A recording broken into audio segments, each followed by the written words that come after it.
The Commanders collect yet another convincing victory here in Week 5, this time at home versus the Cleveland Browns. Final score, 34-13. Personally, if I can toot my own horn here a little bit, I was wrong the last 2 weeks. I picked the Bengals and the Cardinals to beat the Commanders, but this week I predicted 37-17 or 35-17.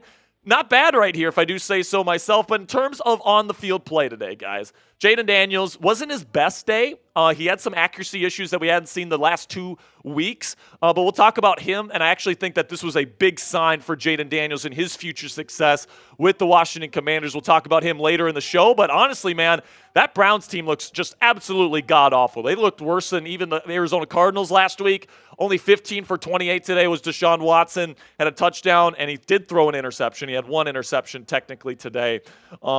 And then, just nothing was really getting going. Lots of penalties, lots of sacks for the Browns, and the Commanders' pass rush definitely showed up today. Absolute kudos to Dan Quinn and Joe Witt Jr. for really figuring out this defense a little bit. First couple weeks wasn't getting much pressure. Then over the last 2 weeks, I know the Cardinals and Browns don't have the best pass protection units out there, but they're blitzing more. They're getting after the quarterback, and, that's coaching. That significant improvement and that continual improvement is definitely a testament to this Commanders coaching staff getting better and better as the season goes on. So let me know down there in the comments section, what's your one-word reaction from today's game? This will be the pinned comment on today's show, so YouTube's going to throw you an ad break here in just a couple of seconds. And when that happens, take advantage of that time by answering today's pinned question. So now we get to my game balls here, and obviously Jayden Daniels, QB, gets the game ball today.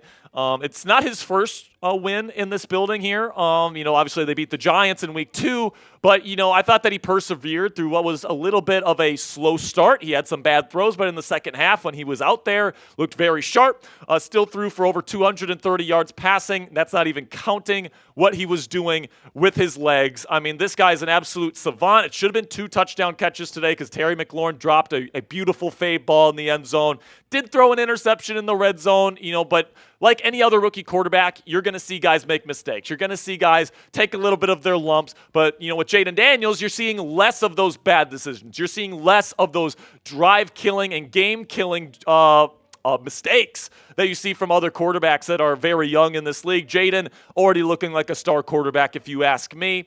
We'll talk about him a little bit later in my takeaways as well. Then we get to Phidarian Mathis, who was just an absolute beast against the run today, man. He was being put in there on early downs as a run stuffer. That's what he's known for, and he absolutely did his job in that regard today. He was absolutely phenomenal. He wasn't giving up any push at the point of attack. He was even getting into the backfield for such a big guy, taking on double teams.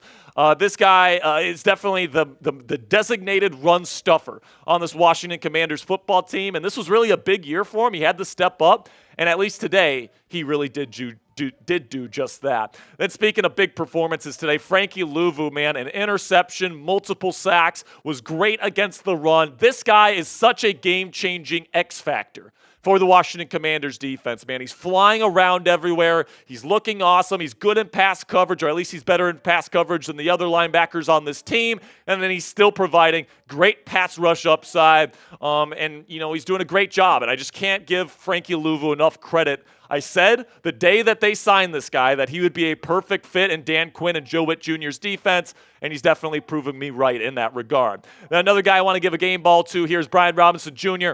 Had to gut it out to play in this football game. He wasn't 100%, and he still got into the end zone twice. All right, so B-Rob, really appreciate his efforts today for him to really gut it out, to do everything he could do during this week of practice, to be ready to go, was really a testament to his toughness, and then to go out there and score twice was really fun to see. So those are my 4 game balls. Tomorrow on the Commanders Report Victory Monday show, I'll probably have more takeaways once I watch the All-22, but my initial reaction here is these are the 4 guys I want to give recognition to. Now coming up here, I got my takeaways heading into Week 6 versus the Baltimore Ravens. But before we get into those, let's have a word from our sponsor here at Game Time, which is the fastest and easiest way to buy tickets for the sports, music, comedy, and theater in your area. And folks, we all know that experiencing a sporting event, especially a football game, live is unlike anything you can get from watching the game on your couch. Lucky for you, Game Time Picks filters out the fluff to show you only incredible deals on great seats so you don't waste time searching through thousands of tickets. What I love about using Game Time and their app is you get the lowest price guarantee on any ticket to any event, all-in pricing so you don't get slapped with crazy fees at checkout, and flash deals so you can get even cheaper tickets the closer you wait to Game Time. Take the guesswork out of buying tickets with Game Time today. Download the Game Time app, create an account, and use code ChatSports. That's one word, all caps, ChatSports, for $20 off your first purchase. Terms apply against just for that first purchase on Game Time. Download the Game Time app today. Make an account and redeem code ChatSports. It's one word, all caps, ChatSports, in the bottom right of your screen for $20 off. Download Game Time today. What time is it? It's game time. So I got 3 takeaways heading into next week versus a big test versus the Baltimore Ravens. Number 1 is that Jayden Daniels showed a superstar trait today. And no, I'm not talking about his ability to run the football. No, I'm not talking about his incredible deep ball. No, I'm not talking about his ability to target the middle of the field. We've seen those things in the previous weeks. Today, what we saw from Jayden Daniels was a guy that struggled a little bit, but despite that, he was still putting up big numbers. And despite that, he was still making big plays on 3rd and 4th downs. And he was still getting the ball into the end zone. He was still leading scoring drives, right? This is something that the best in the world do. Patrick Mahomes, Josh Allen, Lamar Jackson, the elite of the elite. Even when they don't have the best day of all time, and they don't have their best day accuracy-wise, and they don't have their best day mental processing-wise, they can still put up big numbers. And look at the final score here. The Commanders scored 34 points today with a quarterback that at times struggled with his accuracy. And that's going to happen throughout Jayden Daniels' career. But as we've seen the last couple of weeks, I think what we can expect from Daniels from a week-to-week basis is something that's very good and something that's more accurate than what we saw in the first half in this football game. But the fact that Daniels was still making big plays and still moving the chains and still putting the ball in the end zone, despite some of those relative struggles, he did throw a red zone interception today. I mean, and they still scored 34 points. I mean, that's a testament to how good of a quarterback Jayden Daniels already is. And I think once he goes back to the mean and he goes back to what we're used to seeing from him, this offense is going to be even better. And honestly, the Commanders probably could have beat the Browns by even more today. And that's definitely saying something. Now we go to the defense here, and they showed up again today, man. Like, you look at Phidarian Mathis, you look at Jonathan Allen and Deron Payne, who did a better job today. Dorrance Armstrong was getting back there. I love the blitz packages that Dan Quinn and Joe Witt Jr. are bringing out here. You just look at what they are doing.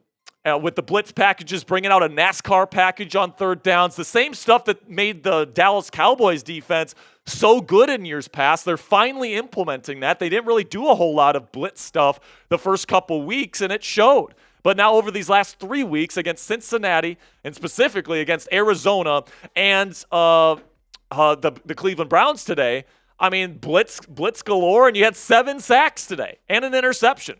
Technically, I think in the stats, we call it as a fumble, but I think in the official stat sheet, it is listed as an interception.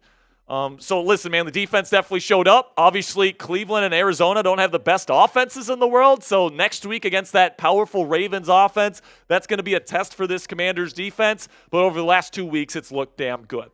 Make sure you guys click that subscribe button if you haven't already. We passed the 20,000 subscriber mark today on the Commanders Report live watch party. Thank you to everybody that watched, and thank you to everybody that is subscribed to our channel. We are eternally grateful for all of your guys' support for our show.